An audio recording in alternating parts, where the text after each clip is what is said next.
If you've ever been to Cleveland, chances are you recognize this space. This is Tower City, home to a mall, a food court, and a movie theater. But I bet you didn't know this. Up above us, 12 floors to be exact, is a 10,000 square foot home complete with an ornate staircase and a great hall with vaulted, beamed ceilings.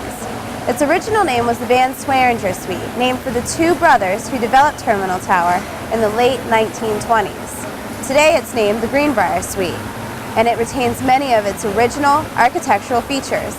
In today's edition of Crane's House Calls, we're going inside. Behind this door here is what we call the Greenbrier Suite. This is approximately a 10,000 square foot home built inside the Terminal Tower, located on the 12th, the 13th, and 14th floor. It was the original location where the Van Sweringer brothers lived and used this space unless they wanted to go back home to Shaker Heights. Well, welcome to the Greenbrier Suite. This is the front entrance leading into the home. We had world leaders in here. We've had dignitaries from all over the country back in the railroad magnate days. Who stayed here, you might ask? The King of Prussia and former Presidents Herbert Hoover and Harry Truman, to name a few. In case you didn't know, O.P. and M.J. Van Sweringen were the developers of both the Terminal Tower and the city of Shaker Heights. The railroad barons also established a rail line, commonly known as the Rapid, so residents of Shaker Heights could come to town conveniently. One of the more eye-catching original features of the Greenbrier Suite is the hand-painted green room. The wallpaper, which shows a Mongolian hunting scene, was restored around the 1970s. This is the room where the brothers and their guests would have eaten, though originally there was no kitchen. That amenity came only after the brothers lost it all. They came over with their mother from Poland, and they came into this space.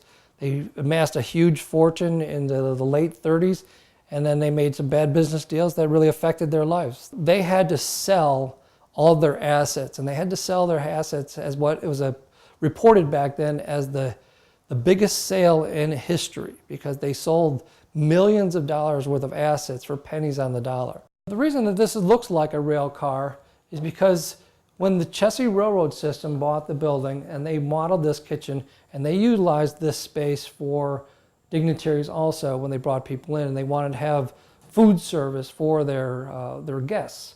So they put this kitchen together. They took one of their trains, and you feel like you're standing inside of a train. The suite's other rooms are not steel, but wood. The boardroom, the hallways, those vaulted ceilings I mentioned earlier, those are fashioned from wood harvested from England's Sherwood Forest. Today, Forest City Enterprises, which owns all of Terminal Tower, owns the Greenbrier Suite. The suite's bedrooms have been dismantled over the years and used as other space, and the fireplaces too are decommissioned. Forest City has spent tens of thousands of dollars to improve the Greenbrier Suite, including work in this next room. Yeah, this is the Great Hall. This is a fantastic meeting room. Just imagine back in the day that the gentlemen would have been sitting in here, relaxing, reading newspapers, smoking their cigars and pipes up here, and just enjoying the day or the evening. And above us was the balcony where they would have a quartet or some kind of a musical serenade up there. This room itself is a vaulted ceiling. It again looks like an English Tudor style home. It is just a fake ceiling. There's no roof line above us like that. And as you look around, you think to yourself, where would there be a hiding place or a space that they would have been able to get out of this space in case of an emergency? You come over to the wall and you push on the wall real quick. And there's your space. The wall opens up, and behind this wall passageway, you would have been able to go back this way, come back around to behind the fireplace. And we're not sure, but we think a long time ago, there was a passageway that would have led you over to the hotel to that side of the building. I have never heard the ghost in the Greenbrier Suite, but I have heard the stories from various people about they're in here in a meeting or if they're in here doing something and they hear some footsteps, or they hear some creaking, or they hear some abnormal noises that they don't know where it's coming from, and they'll turn around suddenly and there'll be nothing there.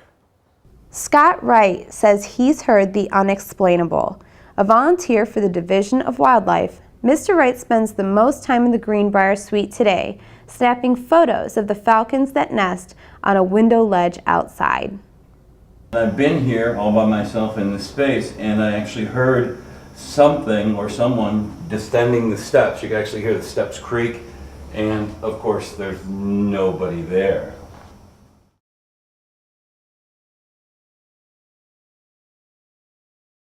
No one lives in the space currently, and we're not actually looking for renters at the space. This space is actually utilized just as a historical feature to the building. It's not any public tours or anything like that. It's a very unknown space to the building, but it's a very historical piece and fabric to this building because of its nature and its history. So in other words, you may look at the Greenbrier Suite, but you can't move in.